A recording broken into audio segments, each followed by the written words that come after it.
Jeune femme, presque 30 ans, fatiguée d'être indépendante, cherche foyer où s'installer, pas sérieux, s'abstenir. Voici comment j'ai cherché les problèmes à mes abonnés sur Facebook avec ce post pour juste voir les réactions. Et en voyant les réactions, certains parlaient de femmes battantes, femmes indépendantes, femmes de valeur. De quoi s'agit-il? On va en parler aujourd'hui. Vous me connaissez, lorsqu'on parle de certains termes, j'aime aller dans le dictionnaire et mon meilleur ami, c'est le larousse.fr qui parle d'indépendante d'abord. Indépendant ou indépendante est une personne qui n'est en aucune façon liée à autre chose, qui est sans rapport avec autre chose. Et la définition la plus intéressante pour nous aujourd'hui, c'est on parle d'indépendant ou d'indépendante, quelqu'un qui a son autonomie, sa liberté d'action et en particulier qui subvient lui-même à ses besoins. Exemple, il gagne sa vie, il est maintenant indépendant. On peut prendre comme synonyme ici autonome. On continue avec un terme qui a vraiment été complètement détourné.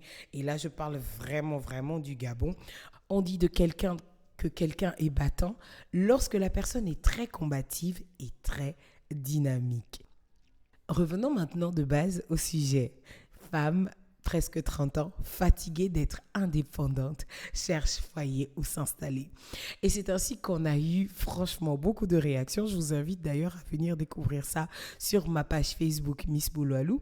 Et il y a quelque chose qui m'a fait rire, qui m'a beaucoup intriguée. C'est qu'on a retrouvé beaucoup de frustration d'hommes dans cette publication. Les hommes, qu'est-ce qui vous arrive? Pourquoi êtes-vous aussi frustré par le terme femme indépendante ou même encore par les termes femme battante? Parce que lorsqu'on lit les définitions que j'ai susmentionnées, il n'y a pas de raison pour qu'il y ait de la guerre. Une femme indépendante, c'est simplement une personne qui subvient à ses besoins elle-même. Mais il se trouve qu'il y a une bagarre entre les femmes indépendantes et les hommes de notre société.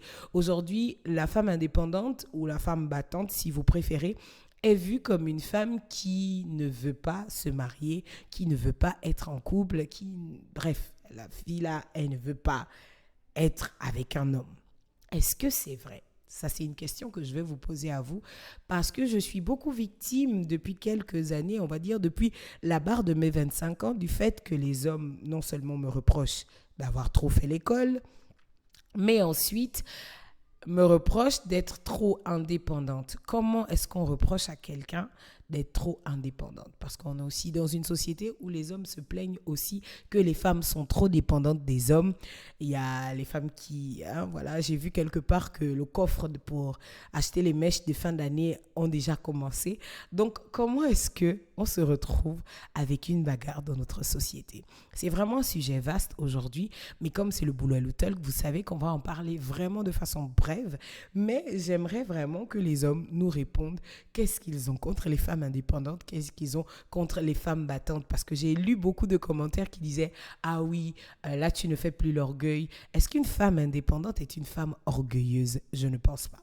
Je ne suis pas une femme orgueilleuse. Je trouve que j'ai de la valeur. Je pense que j'ai de la valeur et Dieu m'a déjà donné une valeur quand je suis née. Mes parents m'ont appris des valeurs, mes parents m'ont appris quelque chose, mais qui a dit qu'une femme indépendante est une femme qui ne veut pas se marier ou qui ne veut pas connaître le foyer? D'où est-ce que vient le lien entre une femme indépendante qui se bat, qui est dynamique, et le fait d'aller au foyer? Ça, c'est une grande question, n'est-ce pas?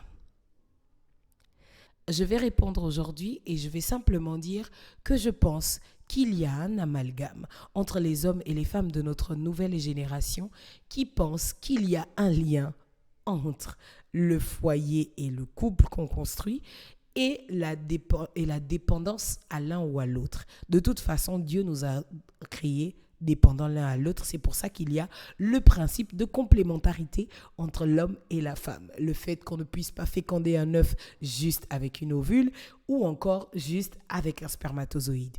Dieu a créé la complémentarité, mais comment est-ce que l'indépendance fait en sorte, l'indépendance surtout financière et peut-être matérielle, et peut-être aussi psychologique, fait en sorte que certaines personnes se sentent frustrées? Ça, c'est une question que je vous pose aujourd'hui et je suis sûre que vous aurez possiblement la réponse. Moi, ma réponse pour tous les hommes qui ont répondu et qui ont décidé de parler mal des femmes indépendantes, une femme indépendante, ce n'est pas mauvais pour votre foyer. Bien au contraire. Une femme indépendante sera une meilleure partenaire, une meilleure alliée dans vos projets de vie.